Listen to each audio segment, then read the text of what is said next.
성탄은 선물을 주고받는 절기로 사람들이 알고 있습니다. 그래서 성탄을 바로 지낸 다음 날을 서양에서는 박싱데이, 박스를 싸는 날, 성탄 선물을 싸는 날 이렇게 말하는 날로 지킵니다. 그 유래는 아마 산타클로스, 성 니콜라스 성인을 기념하는 산타클로스의 그 선행에서부터 비롯된 것이 아닌가. 굴뚝으로 들어와서 양말 속에 선물을 주고 가는 그런 것에 유래하지 않는가 생각합니다. 선물 나누는 날이 성탄절이다, 그런 것이죠. 요한은 제자들과 예수님이 작별하는 자리에서 주신 선물 세 가지를 오늘 성경에 기록하고 있습니다. 이것이 선물이다 하진 않지만, 내가 너에게 성령을 주노라, 너에게 평안을 주겠다, 너희는 기뻐할 것이다, 이렇게 오늘 성경 말씀에 나오는 내용들이 부활하신 예수님이, 이제 십자가를 지시고 부활하실 예수님이 제자들에게 약속하신 선물이고, 우리는 이제 부활 승천하신 예수님을 알고 있기 때문에 아기 예수님으로 오신 그 예수님이 우리에게 주신 선물이 바로 이런 것들이다 하는 것을 알고 있습니다.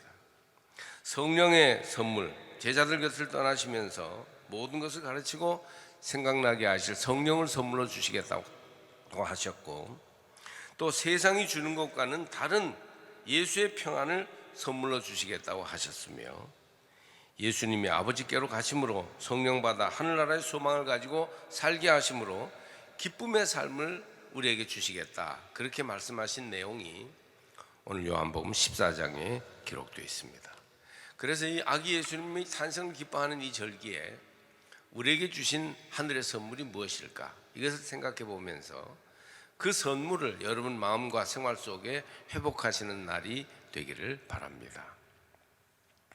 아기 예수님이 우리에게 주시는 첫 번째 선물은요, 성령입니다. 성령. 26절, 보혜사 곧 아버지께서 내 이름으로 보내실 성령, 그가 너희에게 모든 것을 가르치고 내가 너희에게 말한 모든 것을 생각나게 하리라. 성령을 주시면 그가 모든 걸 알게 하겠다, 깨우치게 하겠다, 그렇게 말씀하시죠. 교인은 두 종류로 나뉩니다.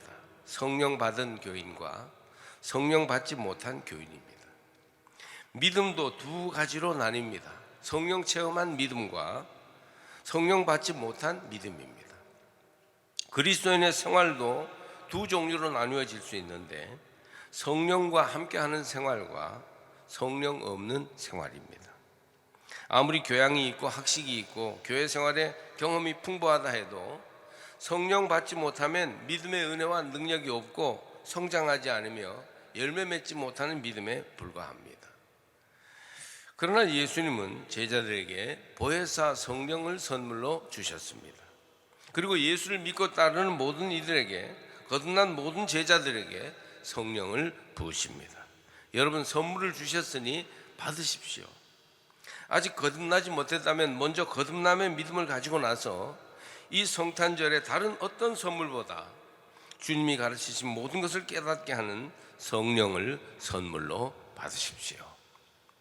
두 번째 아기 예수님의 선물은 평안입니다. 평안을 주셨어요. 이 성탄절에 우리가 예수님의 평안을 선물로 받아야 되겠어요. 평안을 너희에게 끼치노니 곧 나의 평안을 너희에게 주노라. 내가 너희에게 주는 것은 세상이 주는 것과 같지 아니하니라. 평안은 물질적인 것보다 크고 놀라운 값을 지녔어요. 만약 여러분이 100만 원짜리 최고급 호텔, 100만 원이면 굉장히 좋은 호텔이겠죠. 거기서 하룻밤을 자는데, 호텔은 너무 좋은데, 너무 비싼 호텔인데, 그런데 불안하여서 잠을 자지 못했다면, 여러분은 그냥 자기 집에서 공짜로 그냥 자는 것보다 못한 밤을 보낸 것입니다. 평안만큼 값진 게 어디 있단 말입니까? 세상은 우리에게 평안을 주지 못해요. 주어도 불안전하고 미흡한 평안을 줍니다. 평안하다고 하나 불안해요. 평안을 누린다고 하지만 뭔가 마음속에 안정이 없습니다. 이것이 세상이 주는 평안이에요. 제자들에게 예수님은 평안을 주셨습니다. 세상이 주는 것과 다른 나의 평안을 너에게 준다. 하늘의 평안, 완전한 평안을 약속하셨습니다. 부활하신 예수님은 문들을 닫고 두려워 떠는 제자들에게도 오셔서 너에게 평안을 주노라. 그렇게 샬롬 이무카 그렇게 인사하셨습니다. 온 세상은 헤어질 때 요즘 굿바이 그렇게 인사로 나누는데, 굿바이라는 말의 본디 뜻은 God be with you입니다. 하나님이 함께 해주셔서 평안이 있기를 바라는 인사를 우리가 나누는 거예요. 그런데 이제는 그런 신앙적인 뜻이 없어지고 그냥 잘 가라는 인사에 그치는 것이죠. 네가 평안하든지 어떤 형편에 있든지 관심을 가질 수 없다는 그런 마음이 아닐까요? 그러나 성탄에 오신 아기 예수님은 우리에게 지금도 세상이 줄 수 없는 평안을 주십니다. 이 성탄절 예배에 나오신 모든 분들께 아기 예수님이 그 평안을 주십니다. 그 큰 평안, 하늘의 평안, 나의 평안, 예수님의 평안을 주신다고, 선물을 주신다고 하였으니 이 성탄절에 그 선물을 받으시기를 축복합니다. 끝으로 아기 예수님이 우리에게 주시는 세 번째 선물은 기쁨이에요. 기쁨. 그 기쁨은 샘솟는 기쁨이죠. 어떤 원인과 조건이 주어질 때 잠깐 느껴지는 그런 기쁨이 아니고 우리의 심령 깊은 곳에서 우러나오는 말할 수 없는 깊은 기쁨입니다. 그 기쁨은 예수님이 구원을 완성하시고 아버지 하나님께로 가심으로 얻는 기쁨이에요.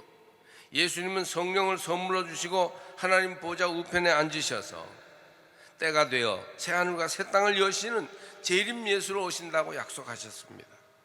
한마디로 우리의 기쁨은 소망이 주는 기쁨이에요. 지금보다는 나중이 나을 것이다. 이 역사 속에서 역사가 끝나는 그때 하나님이 완전하게 세상을 회복하시고 우리 인생을 완성하실 것이다. 우리는 이 땅 위에서 살다가 하나님 품에 안기는데 그것은 벽이 아니고 문이 돼서 새로운 날들을 열어주실 것이다. 그렇게 우리가 마음속에 기쁨을 가지고 있어요. 실존주의자 게르케가르는 희망 없는 절망을 죽음에 이르는 병이라고 하였어요. 그러나 믿음이 클수록 절망은 작아지고 소망은 커집니다. 세상은 우리를 절망의 벼랑으로 이끌지만 성도는 예수 안에서 믿음으로 소망의 비옥한 땅을 바라보는 사람들입니다. 세상은 사람을 미혹하는 허황된 거품을 보고 잠깐 기뻐하지만 우리는 예수 안에 있는 산 소망을 바라보고 영원히 기뻐합니다.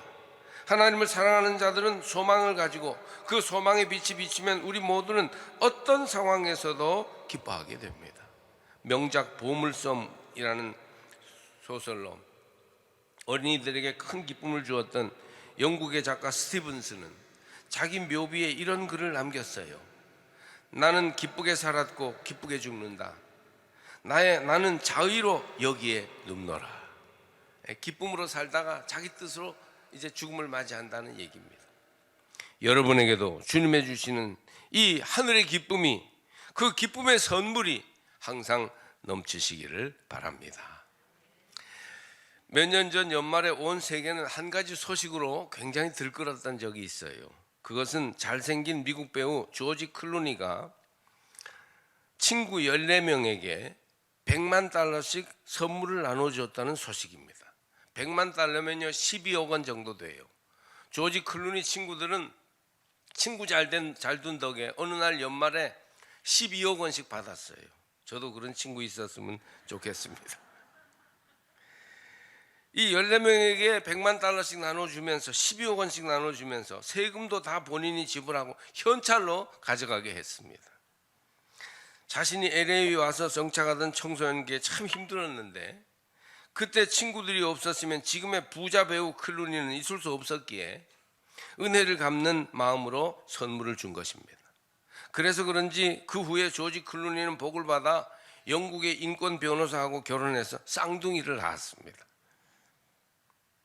원래 친구들에게 돈을 준 건 2014년이었는데 61년생이에요 조지 클루니는.